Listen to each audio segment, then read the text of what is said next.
germane to the discussion. Yes. Yes, please. You have 2 They are minutes. so relevant. Dun sa questioning po ni Honorable Congresswoman Luistro and Honorable Congressman Gutierrez. I think there were about 3 points and then another point. I'll try to be very brief. Okay. Kanina po, tinanong po siya ni Congressman Gutierrez, sino yung 7 na yon ng kanyang personal na death squad. Bigla ko pong naalala na si Mr. Edgar Matubato, sinabi niya po yung tungkol sa Lambada Boys because Edgar Matubato was a member of that Lambada Boys, the civilian component of the DDS. At tamang-tama, meron din po siyang binanggit na 6 na pangalan. So hindi ko po alam kung kilala po ito ng dating Pangulo, ng dating Mayor. Ang mga pangalan po, nung 6 pa, which makes it a total of 7, nakasama si Edgar Matubato, are the following: Ludi Pagidupon, Tony Estaco, Jojo Bosa, Romel Capitana, Insectan, and Boboy Maldito. A total of 7 names. So I'm wondering now, curious po ako, yun ho ba't kaya maaari sila yung 7 miyembro ng personal death squad? Now, paulit-ulit na sinasabi ng ating resource person na dating mayor at dating pangulo sa Senado at dito na naman, ilang oras na ho, yung hearing, paulit-ulit niya, I take full and complete legal and moral responsibility. Sa tingin po kaya ng dating Pangulo at dating Mayor, kapag sinasabi niyan, ang ibig ba ho niyang sabihin o kaya ang kanyang paniniwala ay maa-absuelto na yung lahat na sumunod sa kanyang mga illegal orders of kill, kill, kill? Nagkakamali rin po yung mga polis kung yan din po ang iniisip nila dahil inaako na nung pinaka-mastermind yung principal by inducement na siya lang ang merong responsibilidad. Mali pong pag-iisip yun. No matter how many times, 1,000 times, nasasabihin niya ng dating Pangulo at dating Mayor na siya lang ang may responsibility, hindi pa rin pwedeng makalusot at maabsuelto yung mga gumawa, sumunod sa kanyang kill orders.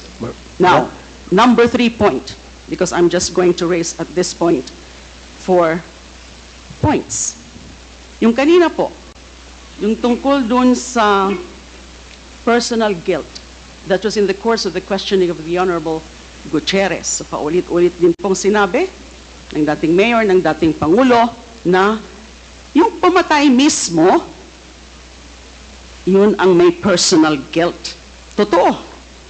Yung gunman, yung hitman, yung assassin, siya mismo ang pumatay. Siyempre, personal guilt na yan.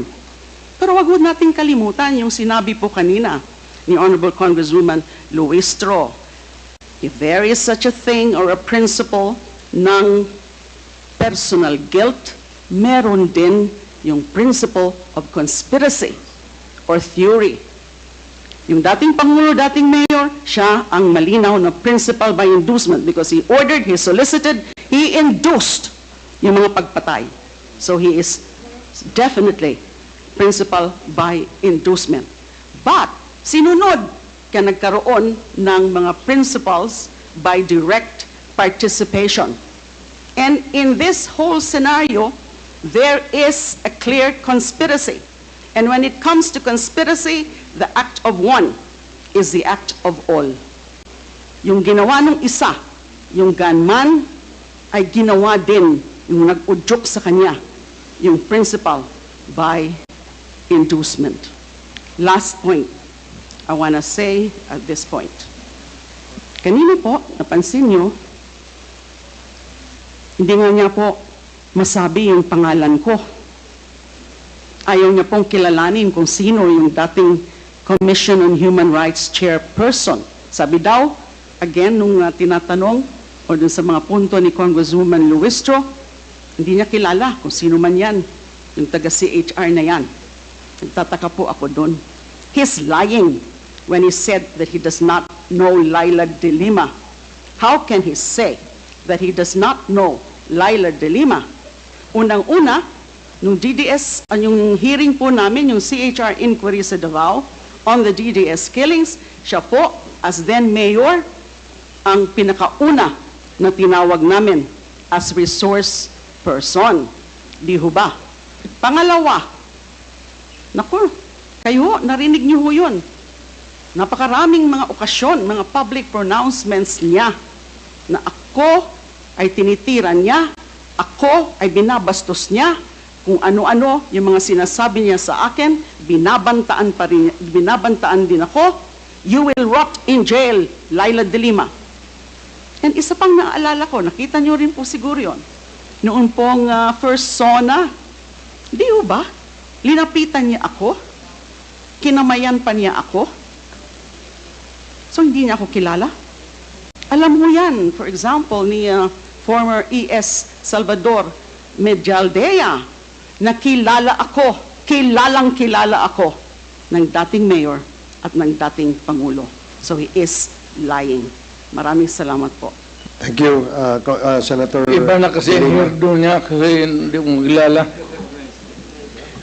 Mr. President, may I remind you that please refrain from talking unless you are recognized by the Yes, I chair. was just making a statement. Yeah, Hindi ko na nakilala, iba ng hirdo niya eh. I'm just reminding the Pati yung kulay ng resource buhok. person. So, the next to interpolate is Congressman Ernix Junicio. You have 10 minutes. Thank you, Mr. Chair. I might not take that long. Magandang gabi po. Magandang gabi po, Mr. President. Kung maaari pong magtanong ako ng kaunting katanungan lang po sa inyo.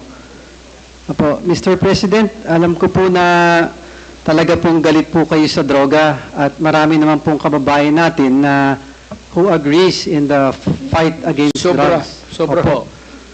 Pero gusto ko lang pong malaman nung mga nakaraang taon po napapanood ko po yung paglaban nyo sa droga at marami pong mga sumasang-ayon na mga kababayan natin, including ako po, Your Honor.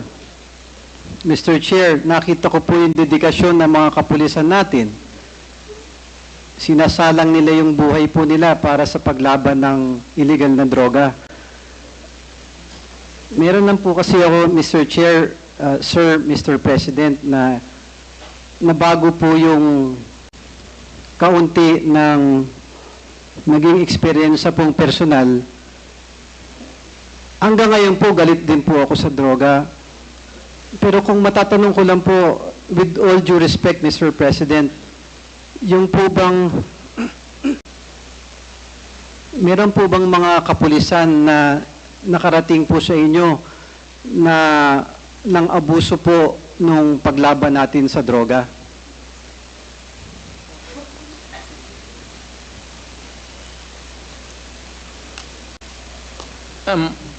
Tapos na po kayo.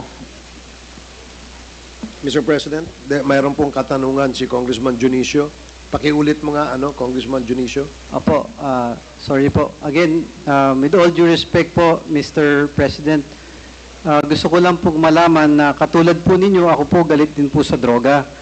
Pero meron po bang mga kapulisan na nakarating po o mga reports na nakarating sa inyo nung kayo po ay Pangulo na nang abuso po dun sa laban sa illegal na droga?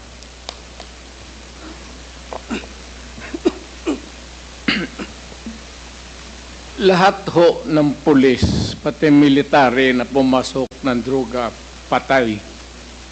You can check it out. Wala akong pinalusot at nagbubugbog talaga ako ng pulis sa Davao, dyan sa istasyon. Pag nag-abuso, lasing, binubugbog yung asawa, susumbong sa akin, puro pasa. Pagdating sa patawag ko dyan, sa City Hall. May kwarto ako doon na maliit. Katabi ng kubeta. Talagang hinahampas ko yung mga gago na yan. Walang nakakalusot sa akin. Basta kriminal, kriminal ka, kipulis ka o ano, pagka kriminal ka, kriminal nga. Iyo, magtanong ko, okay, hindi na galing sa, magyayabang kasi ako, sir. Magtanong na lang kayo sa, records are there. Ilang pulis na matay pumasok sa droga? Sinabi ko na eh.